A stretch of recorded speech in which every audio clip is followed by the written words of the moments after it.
Warm welcome to my channel. I hope आप सब लोग एकदम ठीक हैं। और आज का जो वीडियो रहने वाला है इसके अंदर हम लोग देखेंगे कि कैसे आपका CUET 2022 का जो स्कोर है, रॉ स्कोर तो आपको पता चल गया जब आंसर की आई थी, बट जैसे रॉ स्कोर, बट आपका जो परसेंटाइल है वो किस बेसिस पे आने वाला है, क्या आपका स्कोर रहने वाला है और NTA कैसे उस स्कोर को कैलकुलेट करेगा और उसको परसेंटाइल में डालेगा, इसके बारे में हम लोग आज बात करेंगे। तो UGC के जो चेयरपर्सन है उन्होंने ये बात साफ साफ करी है, साफ साफ बताई है कि मैं यहाँ पे कहीं ऊपर आपको ना I just give you the screenshot ताकि आप लोग एक रेफरेंस के लिए देख पाए। उन्होंने कहा है कि जो स्कोर्स हैं वो कैलकुलेट होंगे, जो परसेंटाइल है वो कैलकुलेट होगी on the basis of equi percentile method. ये क्या है हम आगे जो है इस वीडियो में समझेंगे। सो इक्वी परसेंटाइल, चलिए तो सब लोगों को ये बात तो पता है ना यार कि परसेंटाइल कैसे आती है। जैसे फॉर एग्जांपल अगर मैं बोलूं कि मेरी क्लास में एक स्टूडेंट है by the name of let's say Anushka for example. सो वो जो अनुष्का है, अगर उसके 50 में से 49 मार्क्स आए हैं और उसके हाईएस्ट हैं तो उसकी 100% हो जाएगी।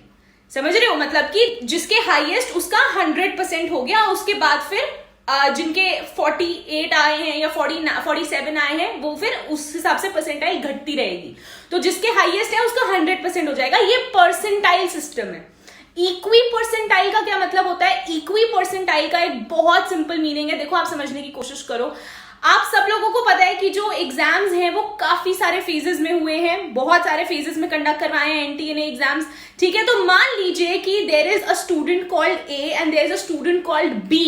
ये दोनों जो बच्चे हैं, इन दोनों बच्चों का जो हिस्ट्री का एग्जाम है, मान लेते हैं कि उन्होंने जो हिस्ट्री का एग्जाम अपना, उन्होंने डोमेन स्पेसिफिक में हिस्ट्री चूज किया था, A ने भी किया था, B ने भी किया था। तो जो A का एग्जाम है वो हुआ लेट्स से 1 अगस्त को, और जो B का हिस्ट्री का डोमेन स्पेसिफिक का एग्जाम है वो हुआ 30 अगस्त को, ठीक है जी। तो यहां पे आपका NTA क्या करेगा? NTA जो है वो अब इक्वी परसेंटाइल मेथड इस्तेमाल करेगा। क्यों? क्योंकि वो B के पास 30 दिन 28 डेज एक्स्ट्रा मिले थे एग्जाम की प्रेपरेशन के लिए, और दैट टू हो सकता है कि जो तुम्हारा A है उसका एग्जाम इजी आया हो और B जो है उसका एग्जाम डिफिकल्ट आया हो, ठीक है। तो इसीलिए अब क्या किया जाएगा कि जिसका एग्जाम डिफिकल्ट आया है उनकी चेकिंग को आसान कर दिया जाएगा, और जिसका एग्जाम इजी आया है उसकी चेकिंग को थोड़ा सा अपग्रेड कर दिया जाएगा, उनकी चेकिंग को थोड़ा सा डिफिकल्ट कर दिया जाएगा। और इसको कहते हैं इक्वी परसेंटाइल मेथड, विच सिंपली मीन्स कि एक बच्चा है जिसका पेपर मान लीजिए आसान आया था, हिस्ट्री का ही पेपर दिया उसने, उसका पेपर आसान आया था, तो वो जो बच्चा है उसका जो है मान लीजिए कि उसको आउट ऑफ 50 मार्क्स उसको 48 आए हैं और उसके हाईएस्ट है, तो वो उसकी 100 परसेंटाइल हो जाएगी। समझ रहे हो? और वही eight the same given point in time अगर वो बच्चा जिसका पेपर डिफिकल्ट आया था, अगर उसके मार्क्स 50 में से मान लीजिए कि 37 आए हैं और वो ही हाईएस्ट है, तो उसकी भी परसेंटाइल 100 ही होगी।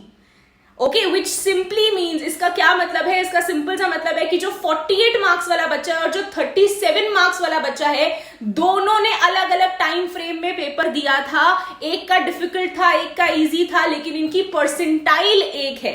इसको कहते हैं equi percentile. So I really hope कि आप लोगों को समझ में आया हो कि ये जो इक्वी परसेंटाइल मेथड है, जो आपका रॉ स्कोर है ना, वो रॉ स्कोर इज जो आपने अपने लिए कैलकुलेट किया है, बट जो फाइनल स्कोर आएगा जिसके बेसिस पे आपकी परसेंटाइल आएगी, that is going to be different. और ये NTA ने, या ये जो आपके NTA ने इसलिए किया है ताकि लोगों के साथ, द स्टूडेंट्स जिनको फील हो रहा है कि उन लोगों के साथ बिट्रेल हुआ है कि भैया उनको टाइम नहीं मिला पेपर का, या उनका जो है शेड्यूल एग्जाम कैंसिल हो गया, तो NTA मेक्स श्योर, NTA ने इस चीज का, और ये सिर्फ CUET के अंदर नहीं हो रहा है, ये बहुत सारे कॉम्पिटिटिव एग्जाम्स में होता है। इक्वी परसेंटाइल मेथड को बहुत सारे कॉम्पिटिटिव एग्जाम्स में यूज किया जाता है, and just to make sure कि किसी के साथ नाइंसाफी नहीं हो रही।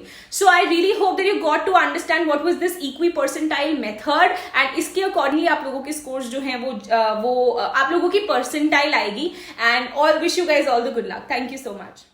सो अगर आप लोगों को ये वीडियो अच्छी लगी हो तो प्लीज मेक श्योर कि you are hitting the like button, you are pressing the bell notification and at the same time you subscribing to the channel.